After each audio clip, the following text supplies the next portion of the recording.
Hi guys, so for today's video ako ay magluluto ng fried tikoy. So yung tikoy guys is simple lang ang ating pagluluto nito guys. So dapat iluluto ko ito ng New Year guys, kaso hindi ko na siya niluto. So dahil marami na rin kaming handa ng New Year. So ngayon ko lang siya lulutuin guys. And lahat naman tayo aware na ang tikoy ay hinahanda ng mga Chinese sa Chinese New Year. So tayo, lulutuin natin tong tikoy ngayon and ipapakita ko sa inyo ang simpleng pagluto ng tikoy. So, let's start! So guys, bali ito yung tikoy na nabili ko. So, plain white lang talaga siya. So, bali nakalagay na kasi guys ito sa rep. So, kung bibilin mo sa store to guys, so medyo ano siya malambot. Pero pag nilagay mo sa rep yan, medyo titigas siya para mas madali nating i-slice tong ating tikoy.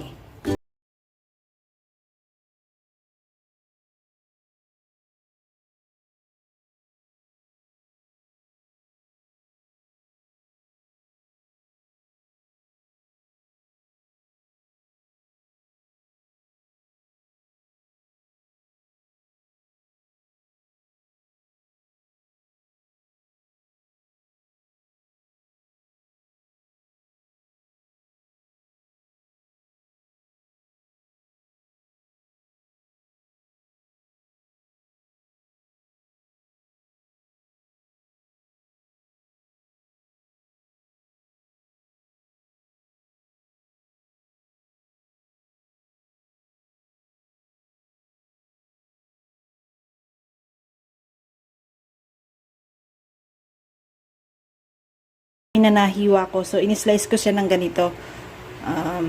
Para siyang pizza. So, ididip na natin siya sa egg, guys. So, ang egg na kakailanganin natin, guys, ay 2 egg kasi medyo marami tong ating tikoy. So, 2 egg ang ginamit ko. So, guys, yung ating tikoy, ididip lang natin siya sa egg. So, yan lang siya. And bago natin ipa-fry.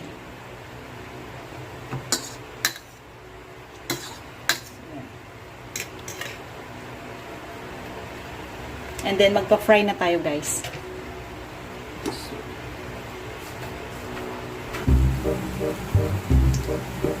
So guys, ito ng ating pinipritong tikoy na may itlog.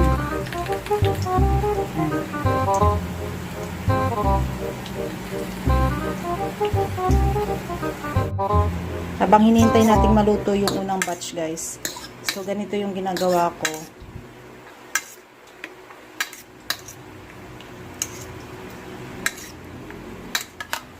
So guys, dapat talaga mahinang apoy lang para hindi mabigla yung ating tikoy. Kasi mabilis maluto yung itlog. So yan.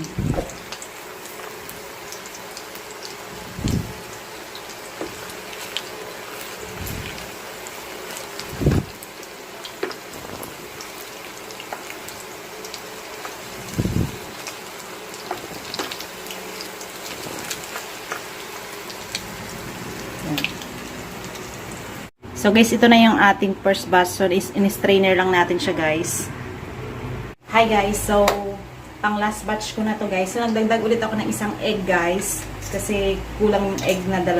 So nagdagdag ulit ako. And then ito na yung aking naluto guys. So yan, at saka may nakasalang pa ako at may isasalang pa ako. So marami-rami rin siya guys. Yung maliit lang na tikoy na yon. So ang halaga nun guys is 100 plus lang sa Robinsons ko nabili. So, marami na siyang nagawang tikoy, guys. So, kung nagustuhan nyo guys tong video na to, tong cooking vlog na to, so, please like and share guys. And please subscribe na rin po sa aming YouTube channel. So, thank you po. So, yun guys, ito na yung aking last batch. So, yan na lang. 4 na lang siya guys. So, marami talaga akong egg na nilalagay guys kasi masarap siya talaga na may egg. So guys, may natira pa akong kaunting egg. So ang gagawin ko, ipiprito ko na lang ito. Lalagyan ko na lang ng salt para pwede ng ulam ni Uno mamaya. So Uno, mahilig talaga siya sa itlog.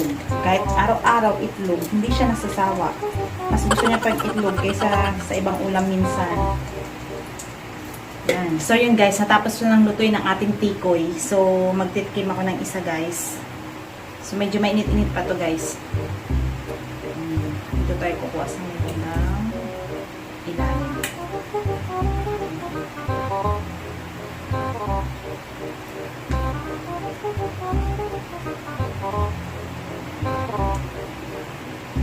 Kain tayo guys. Wow! Masarap ito guys sa kape. Mamaya magtimpla ako ng kape. Pagpartner natin itong tikoy. Masarap siya sa kape.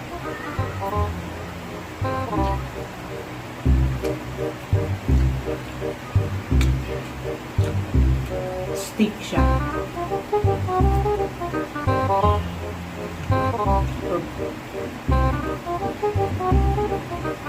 So guys, try nyo to. Lalo ngayon sa nalalapit na Chinese New Year. Sobrang dali niya lang gawin. And kung wala kang time, so napakabilis niya lang talagang gawin guys. So, thank you for watching guys. And please don't forget to subscribe. Coffee lover dyan. Let's coffee.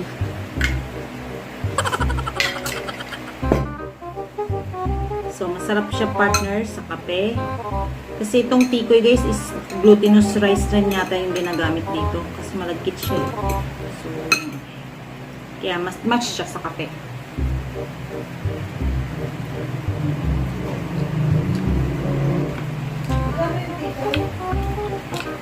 $100 plus lang yung tikoy. So, kanina marami to guys. So, kumain na si mama kanina. Ito na lang natira. At saka kumain na rin ako.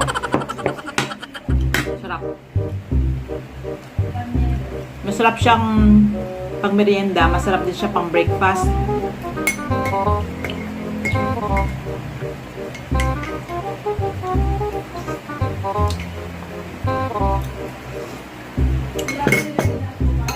Wala, matamis na talaga siya.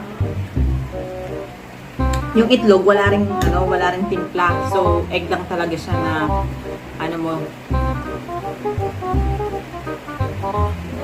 egg lang siya talaga, naging mix mo lang. Yun na. Yung medyo mag-alat-alat.